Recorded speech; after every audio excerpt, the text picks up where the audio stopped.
मंत्री चिराग पासवान ने कहा, मैं यहां अपने मताधिकार का प्रयोग करने आया हूं। मेरे छोटे भाई भी यहां से चुनाव लड़ रहे हैं, लेकिन मैं अपना गठबंधन धर्म निभाने आया हूं। मैं पारिवारिक झगड़े में नहीं फंसना चाहता, खासकर उस व्यक्ति के लिए जो मेरे परिवार में सबसे छोटा है। लेकिन सबसे छोटा होने के बावजूद उसने सबसे बदतमीजी की है। जिस तरह से उसने मेरी मां के साथ व्यवहार किया, ऐसे में मुझे नहीं लगता कि मैं उसे कभी माफ कर पाऊंगा।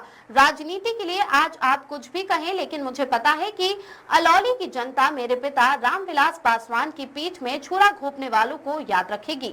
जनता इन सब बातों को ध्यान में रखकर वोट करेगी। भाई मैं यहाँ पर आया हूँ अपने मताधिकार का इस्तेमाल करने, और जिस तरीके से यहाँ से मेरे परिवार के मेरे छोटे भाई भी यहाँ से चुनाव लड़ रहे हैं, ऐसे में मैं अपना गठबंधन धर्म पूरी तरीके से निभाने आया हूँ। मैं कतई इसको पारिवारिक लड़ाई में नहीं उलझाना चाहता, और ख़ास तौर पर ऐसे चुनावी समय में, और ख़ास तौर पर उस व्यक्ति के लिए जो मेरे परिवार का सबसे छोटा है। बट सबसे छोटा होने के बावजूद सबसे ज़्यादा बदतमीज़ी अगर किसी ने की तो उसी ने की। जिस तरीके से मेरी माँ को अपमानित करने में उन्होंने कोई कसर नहीं छोड़ी। परिवार के सबसे छोटे होने के बावजूद जिस तरीके से मेरी माँ से बदतमीज़ी से उन्होंने बातचीत की, मेरे बारे में इतनी सारी बातें उन्होंने कही, ऐसे में मुझे नहीं लगता कि मेरा परिवार, क्योंकि वो सबसे छोटे हैं, ऐसे में मुझे नहीं लगता कि मैं उन्हें कभी माफ़ कर पाऊँगा।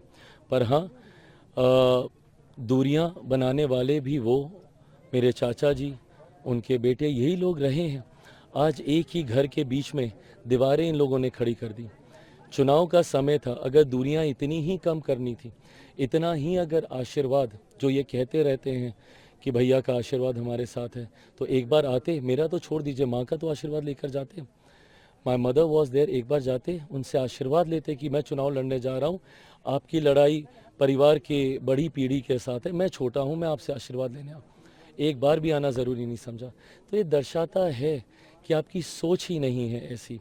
आज राजनीति के लिए भले आप कुछ भी बोलते हैं, पर मैं जानता हूँ कि अलौली की जनता इस बात को हमेशा ध्यान में रखेगी कि जिसने मेरे नेता, मेरे पिता आदरणीय रामविलास पासवान जी की पीठ में जिन लोगों ने खंजर भोंकने का काम किया, उनके जाने के बाद उनके परिवार को जिन्होंने सड़क पे फेंकने का काम किया, जिस तरीके से मेरी मां को अपमानित करने का काम किया, आज अलौली की जनता इन तमाम बातों को मद्देनजर रखते हुए ही अपने मत का अधिकार करेगा, तो उपयोग करेगी। झुकेंगे तो क्या उनको माफ करेंगे चिराग जी? क्या अरे प्रभु, ये जिम्मेदारी मेरे चाचा के ऊपर है। परिवार के सबसे बड़े वो हैं, उनको ये पहल करनी है तोड़ने का। परिवार को ये भी सोच उन्हीं की थी, ये फैसला भी उन्हीं का था। आज परिवार एक होता है, नहीं होता, ये फैसला भी उन्हीं का ही होगा। पर जिस तरीके से उनकी तरफ से कभी ये प्रयास नहीं दिखा, और नेवर नेवर नेवर, आप ही सबके कैमरे पे जब आप ये सवाल पूछते थे तो जवाब आता था, नेवर नेवर नेवर। सूरज पश्चिम से उग जाएगा पर चिराग से मेरा कोई रिश्ता नहीं रहेगा, ये उनके जवाब होते थे। तो मुझे लगता है कि वो अपना फैसला ले चुके हैं। जहाँ तक रही बात अगली पीढ़ी की, जहाँ पे मैं बड़ा हूँ, जिस तरीके से अगली पीढ़ी के छोटों ने मेरी माँ को अपमानित किया, ये बात मैं कम से कम कभी नहीं भूल पाऊँगा।